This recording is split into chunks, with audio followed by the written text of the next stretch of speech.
This is Community in Focus. Community in Focus, a weekly information program from the WJLW News and Public Affairs Department. Community in Focus is heard every Sunday morning at 9 a.m. and Sunday evening at 10 p.m. with WJLW President and General Manager Jack LeDuc. Now, this week's Community in Focus. And a good Sunday morning, everyone. This is Jack LeDuc, and we are just honored to have as our guest in our studios on this Sunday morning program, Alan and Joanne Glickman. The program is difficult to describe because in a sense it's ominous, in another sense it's history, but we're here to learn from a very wonderful person who's willing to take some time and talk to us about the Holocaust, about her and her family's experiences, but of course, as we do each week on Community in Focus, Joanne Glickman is to ask our guest to tell us just a little bit about where you were born, of course, where you grew up, and of course this is going to be quite a story because of the travels and what we're going to hear from you, but just an initial thumbnail. Well, I was born in Germany in a town called Augsburg. It's about 50-some miles north of Munich in Bavaria. I was and still am an only child. My parents are probably what you call middle class. My father used to have a clothing factory and then later traveled with various clothing lines. I think I had what might be described as a very happy childhood, but 5 years after I was born in 1933, well, that means I was born in 1928, my parents realized with the rising of Hitler into power in Germany that when I started school, they weren't real thrilled with the idea of my going to a public school where I had to sit on a wooden board in the back of the room, no books, no paper, no pencils, no questions, no answers. And they didn't feel that that would be very good education for me. So they went to a Catholic institution and asked whether I could be enrolled there. And the 2 years I spent there were probably among the very best years of the years that I spent while I was living in Germany till I was 10 and a half years old. What you're relating about the school which had such terrible or ominous conditions, is that because you were Jewish? Yes. Or was it just that it was a poor school and initially No. This was the beginning? It was only because I was Jewish.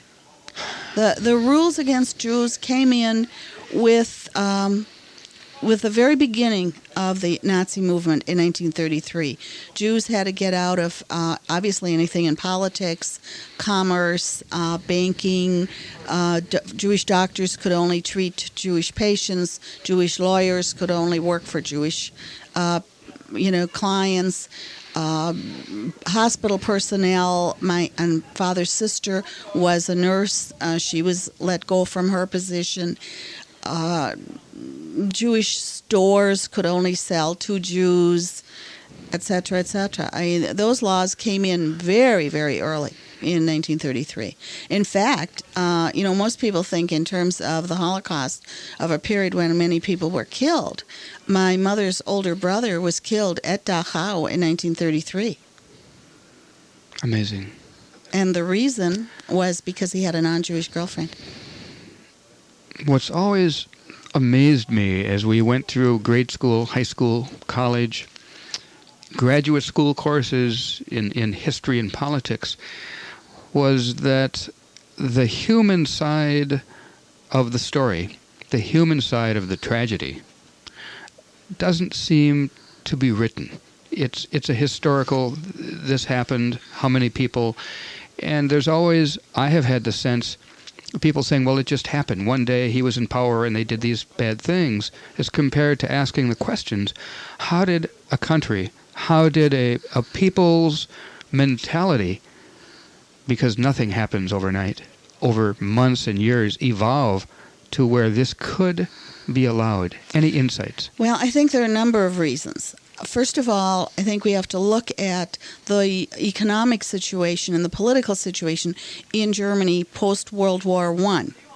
There was great hardship, there was depression, there were, people out of jobs, and this unfortunately very charismatic, I mean, that's sort of a negative use of the word, individual persuaded them that he could make things better. To some extent, the way Roosevelt did in the United States. Things will be better. And Europe, particularly Germany and Poland, have had a history of anti-Semitism going back through the centuries. I mean, Jews would be allowed into one little kingdom or duchy or princedom, and when things got better, they got kicked out and moved somewhere else. And so that there was a history of that, and that's what Hitler built on using the people that have been scapegoats as continual scapegoats. You mentioned that you came here with your parents in September of 1939, Right. leaving Germany. Where did you first come in that, when you related you took the ship from Germany to this country? Well, let me start back in Germany. Of course, during that time, people were trying to leave Germany. And it wasn't, the United States had a very strong quota system. The quota was for Germans. Now, as early as 33, 34, Hitler stripped the Jews of their citizenship. So we were, in effect, stateless. You had to have a visa. You had to have a entry number. You had to do all kinds of assurances from people in the United States that you would not become a burden on the country. There was no welfare system. There were no food stamps. All these things that we have now for people coming into the country weren't available then. And so individuals had a sponsor. And in my case, it's a long story that my grandfather had been in America and had indeed been a citizen in the late 1800s, went back to Germany, let his American citizenship die. Grandpa remembered a cousin, and through a lot of correspondence, we were able to get a visa, and our entry number was low enough that it came up at that point. Where did your ship land? New York. Where did you go from there? We stayed in New York for about a month. The people who sponsored us lived in Appleton. And after a month, we didn't know for sure if they really wanted us there. And we landed in New York on September 13th. And 2 days later, my parents went to work in New York as a maid and butler, just to earn some money, because all we had is $5 per person. That's all you were allowed to bring out of Germany. What happened from there? From there, there was correspondence with the relatives in Appleton, and they sent us bus tickets, to come to Appleton, where my father then got a job. The cousin was involved in the paper industry and got my dad a job in one of the paper mills. And we lived in Appleton till 1941, early 42, when we moved to Milwaukee because, well, the paper mill then hired women, and it was, my dad wanted to get back into the clothing industry. Before we went on the air, I had asked you how you communicate to the public what one might call a lack of sensitivity, what might call a lack of awareness, that, in the final analysis, we're all brothers and sisters, regardless of color, of race, of religion, of where our forebears came from. And because of today, young people wondering what challenges lay ahead, surveys seem to say many wonder if the Holocaust happened, which boggles the minds of historians. Others say, was it that bad? And you had alluded to, when you talk about 6 million or more people. What can you share, Joanne Glickman, as someone whose family lived through this, to the young people? My parents and I lived through this, but my grandparents both perished at some of the death camps. My uncle, as I said, was killed at Dachau in 1933. my mother's younger sister and her little baby died at Auschwitz. If it didn't happen, then where are these people? That would be, sort of a base question. I think the reason people want to pretend it didn't happen because it's so mind-boggling, it's so horrendous. What 6 million Jewish people, 5 million others. The populations of the gypsies were exterminated. Other groups, 5 million others. But what's 6 million? And it's kind of easy in Green Bay to come up with at least a visual image of that.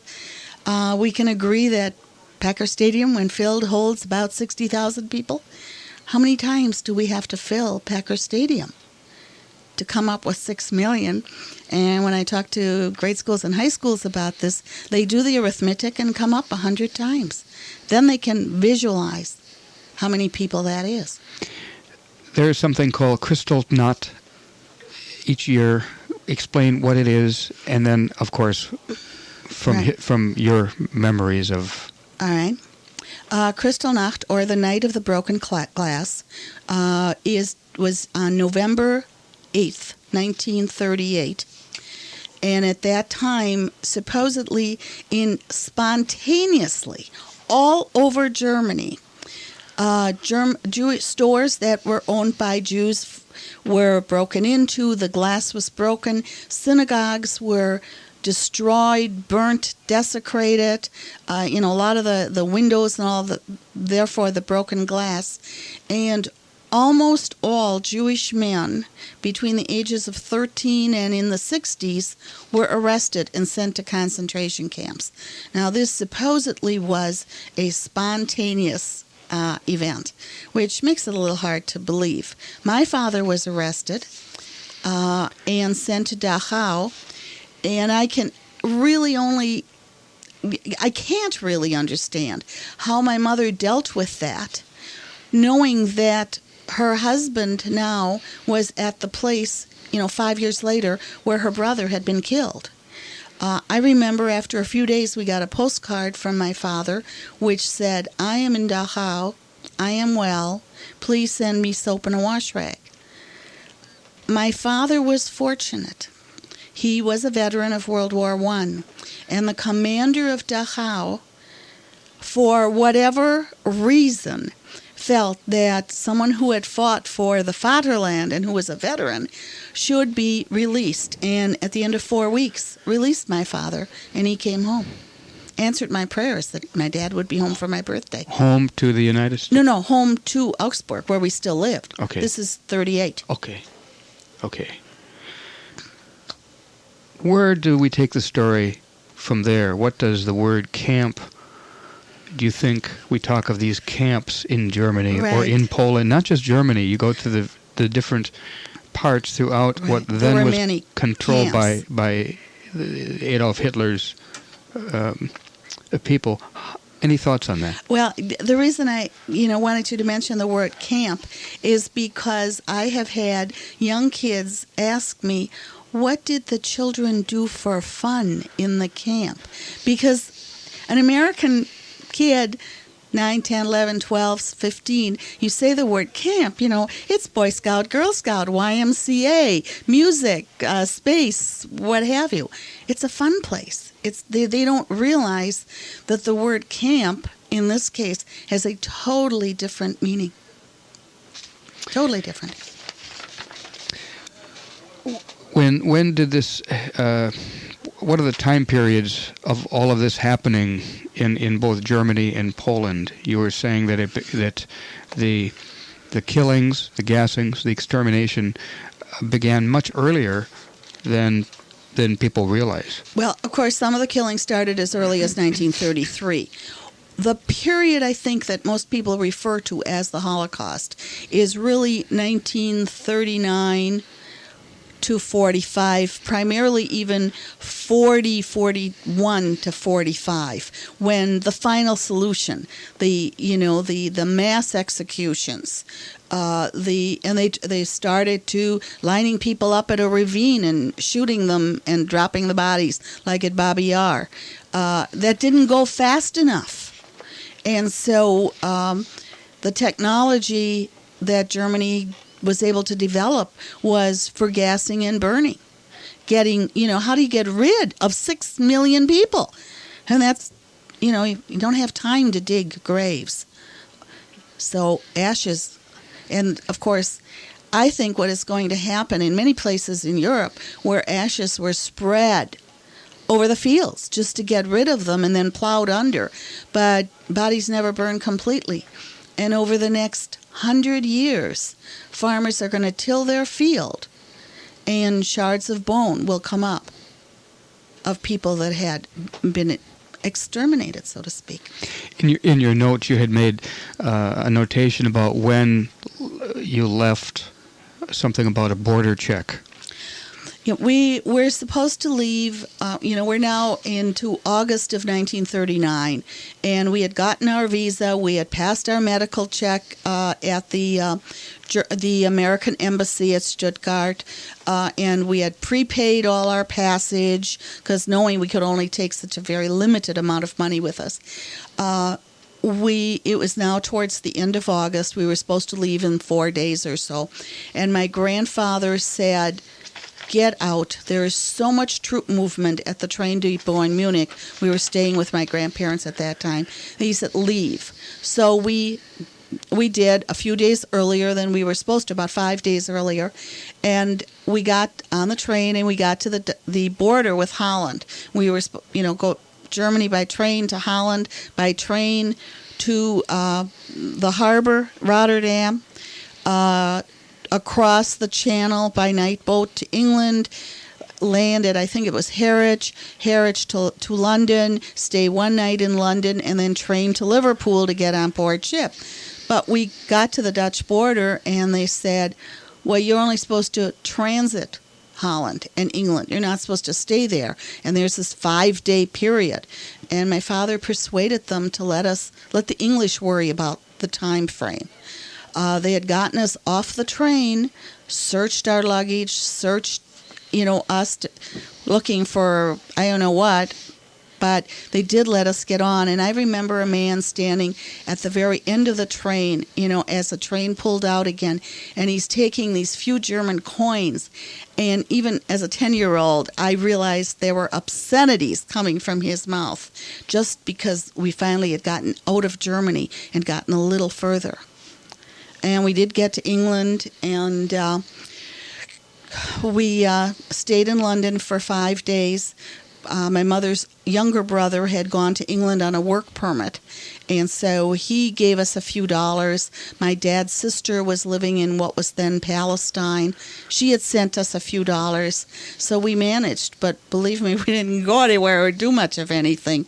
And we finally got a different boat than the one we were supposed to take, because the first one had been conscripted by the British Navy.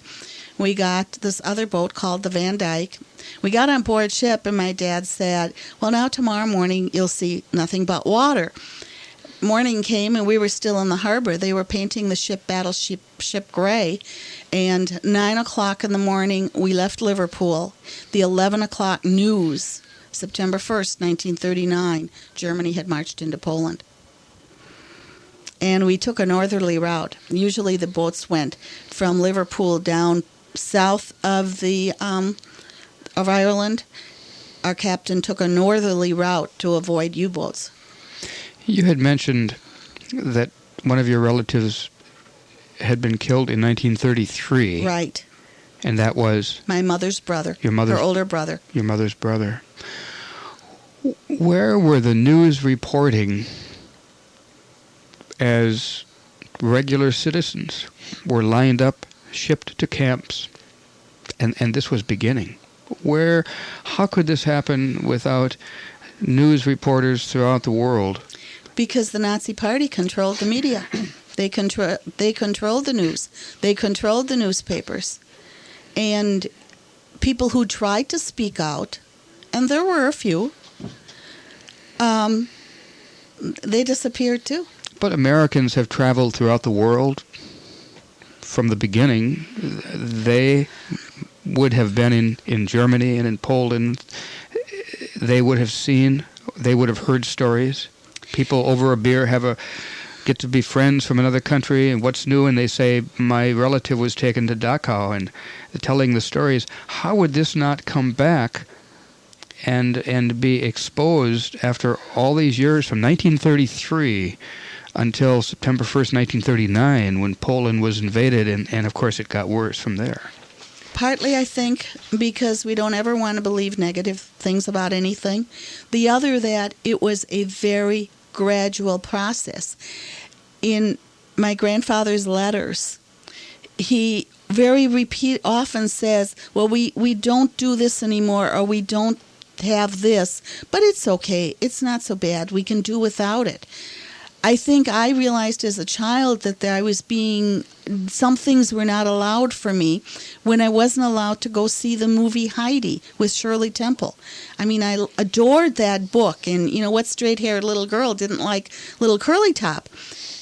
But, so my parents probably said, well, read the book again. You can't go to the movies to read the book. Things were gradual, and you always think, well, I can handle this.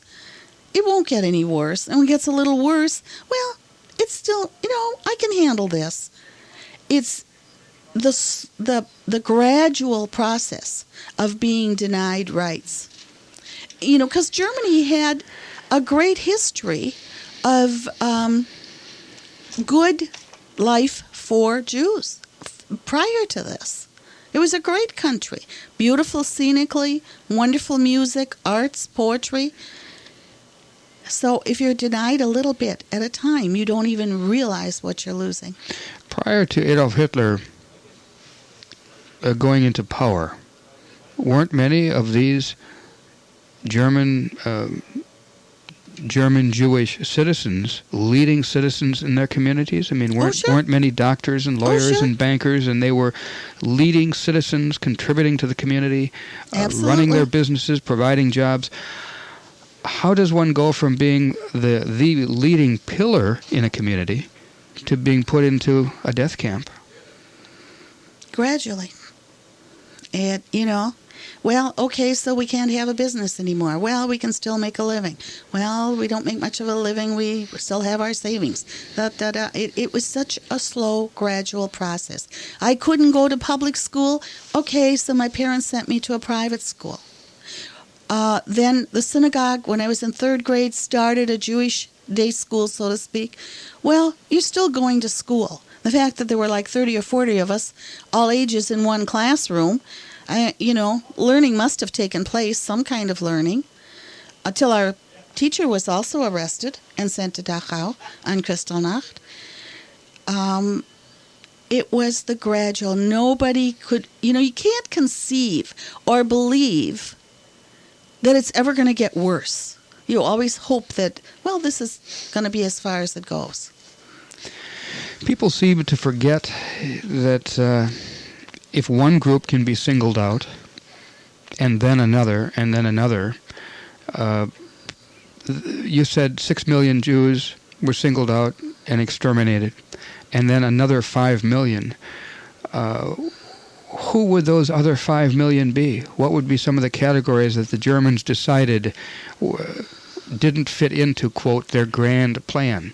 Well, from very early on, anyone with any kind of physical or developmental disability. In other words, people who were with Down syndrome, children with, genetic diseases, people that had physical disabilities. And to start with, they would just load them in a bus and then put the exhaust pipe inside. Especially with children, that's what was done.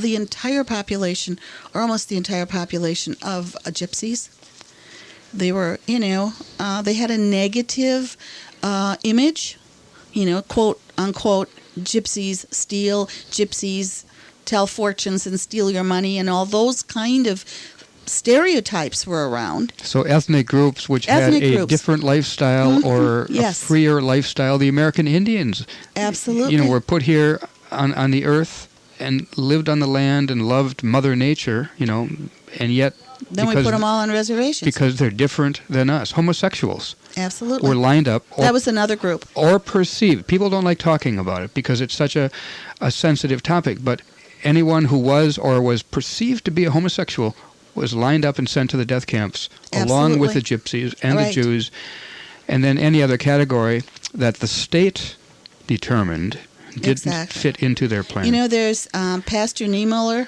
a Protestant minister, and I don't have his quote exactly, but he said they came for the communists, and I wasn't a communist, so I didn't do anything.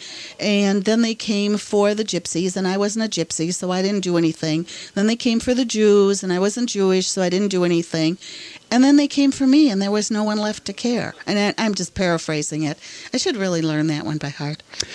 Before we went on the air, Joanne Glickman, you mentioned a shoebox of letters that have been saved from, I believe you said, from September of 1939, when your parents and you all, fortunately, were able to leave Germany, until December of 1941, when nothing could come out of Germany anymore. Right. Once the U.S. entered the war. Please tell us just a little about what's there.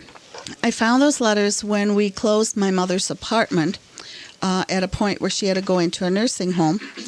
And I realized that there was a lot in them that I'm sure I probably read them or had them read to me when I was a young child. But I started reading them and I realized there's a lot here. And so I started spending hours on the computer working at translating them. And it did a number of things. Number one, it got me to know my grandfather as an adult. It was just amazing. This man had a sense of humor that unbelievable. For instance, apparently my father fell and hurt his arm, and my grandfather's answer to that was, well, dear Lou, it appears that in America, you not only have to learn to speak in a different language, you have to learn to walk differently. What do you want to share with the listeners out there who say, let's move on, time to forget the past and look ahead to the future? What do you say to people why this cannot be forgotten, why the history and the interest of the country, our country, in this world is vital to remember our history? Partly because I think the world is shrinking. And you know what's happening in Africa, what's happening in Ireland, what's happening in the Far East, what happened in Cambodia. The Bosnia tragedy. Bosnia. That was just weeks ago. It's still happening. It was just a few weeks ago. Thousands and hundreds of thousands killed. Are being killed. Not being allowed to live in their own homes. We haven't learned anything. We're going to keep on killing ourselves. You know, at some point, and we talked earlier about, I mentioned to you that as we were coming across on the boat, there were all these kids, about 10, 12 kids, and we did not have a common language. I spoke German, some other kids spoke English, different languages, but we played together in great harmony for 13 days. If kids can do it, why can't we learn from that? Thank you for coming and joining us on Community in Focus. Our guest has been Joanne Glickman, has joined us in our studio with her husband Alan. We thank both of them to take time to share a vital part in world history. Hopefully people will not forget and will remember we all are brothers and sisters together. We welcome comments for future Community in Focus programs for WJLW. This is Jack LeDuc.